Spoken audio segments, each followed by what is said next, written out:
যদি ওয়াকার সাহেবের এবং আর্মি জেনারেলদের সাহস থাকে, আইরিপি সাহস থাকে, একটা কুকৈফিয়ত দেখাইতে বলে ভিতরে তারা একটা বারো ভালো করে কোনো রাজনৈতিক তারা নির্বাচনের ম্যাপ দেয় না। প্রধান উপদেষ্টায় তারা গিয়ে বলে বড় দলগুলো ওই পেট্রো বাংলার চেয়ারম্যানটা কিন্তু আমাদের লাগবে, অমুক বিশ্ববিদ্যালয়ের ভিসি কিন্তু আমাদের লাগবে, স্বরাষ্ট্র আর জনপ্রশাসন মন্ত্রণালয়ের সচিবটা কিন্তু আমাদের লাগবে। বাইরে এসে বলে আমরা নির্বাচন না দেখে হতাশ, একই বিচারিতা। তো আপনার প্রতি অনুরোধ, এই যে আপনারা বাইরে এসে বলে যে আপনি নির্বাচন দেন না, আপনি কেন প্রেস মিট করে বলেন না বিএনপি আমার পেট্রো বাংলা চাই, জামাত আমার স্বরাষ্ট্রমন্ত্রী চাই, এনসিপি আমার কাছে জনপ্রশাসন চাই, বলে দেন। ধরেন আপনি বইলে দিচ্ছেন, করবে কি? মারবে। আপনি এমনি একদিন বলে দেবেন নাজিবুল বাজ ফেলেছে, আপনি বইলে দেন না, ওদের নেই থেকে বলে দেন। রাজনৈতিক শক্তির আমরা পক্ষে, কিন্তু রাজনৈতিক দলের নামে নিপীড়নের পক্ষে আমরা নয়।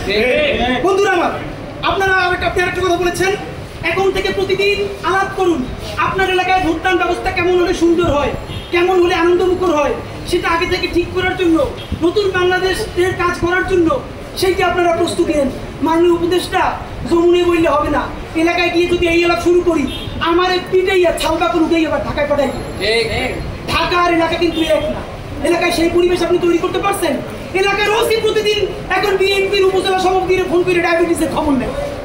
তা আমার কথা যদি বিএনপির বিপক্ষে যায়, আমার কথা যদি জামাতের বিপক্ষে যায়, তারা তো আমার দৌড়ে দিয়ে কি করবে তা তো আপনি বুঝতে পারতেছেন না। প্রধান উপদেষ্টা, মাননীয় উপদেষ্টা, শেষের দিকে আপনার আরেকটা কথা আপনারা বলা যাবে, আপনি এখানে খুবই স্পেসিফিকলি বারবার নির্বাচনের যে রোডম্যাপটা দিয়েছেন আমি অত্যন্ত খুশি হয়েছি। আপনার হাতে সময় আছে 6 মাস। আপনাকে চূড়ান্তভাবে আমরা কয়েকটা প্রস্তাবনা দিতে চাই। নাম্বার 1, এই 6 মাসের মধ্যে আপনি একটা আপার হ্যান্ড নেবেন, সেই আপার হ্যান্ডের চূড়ান্ত কাজ আগামী 1 সপ্তাহের মধ্যে আপনি ইন্টারিম ভেঙে দেন। এই ইন্টারিমের অনেক উপদেষ্টা এখন সামনে কেউ বিএনপির, কেউ জামাতের, কেউ এনসিপির মুখপাত্র হইয়া তাদের দলীয় এজেন্ডাগুলো আপনার সামনে রেখে বাস্তবায়ন করবে, এইটা আপনি হতে দিয়েন না। আপনার উপদেষ্টারা সারাক্ষণ জুজুর ভয় দেখায় না? আপনারা বলি, একটু কান দিয়ে শুনেন, যদি ওয়াকার সাহেবের এবং আর্মি জেনারেলদের সাহস থাকে, আইরিপি সাহস থাকে, একটা কুকৈফিয়ত দেখাইতে বলে ভাইরা, ব্যাপারটা এমন না। লিথাল উইপেন যখন চলে তখন পুলিশের উইপন আর আর্মির উইপেনের পার্থক্য থাকে না, প্রত্যেকটাই জীবন কাইলে নেয়।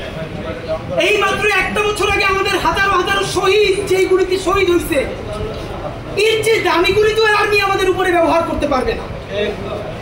আপনি মনে রাখেন, এই ওয়াকার সাহেব অথবা আর্মি যদি কোনো কু করার চেষ্টা করে, জনগণ গিয়ে ক্যান্টনমেন্টের ইট খুলে নিয়ে আসবে। ইট, একটা ইট ক্যান্টনমেন্টে আস্থা থাকবে না, আপনি লেগে রাখেন।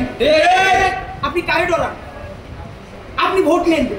মিনিমাম 100 রিক্সাওয়ালার সাথে কথা বলেছি গতকাল পর্যন্ত, প্রত্যেকে বলে এই উপদেষ্টাদেরকে তারা বিশ্বাস করে না, কিন্তু ইউনুস বেটা ভালো।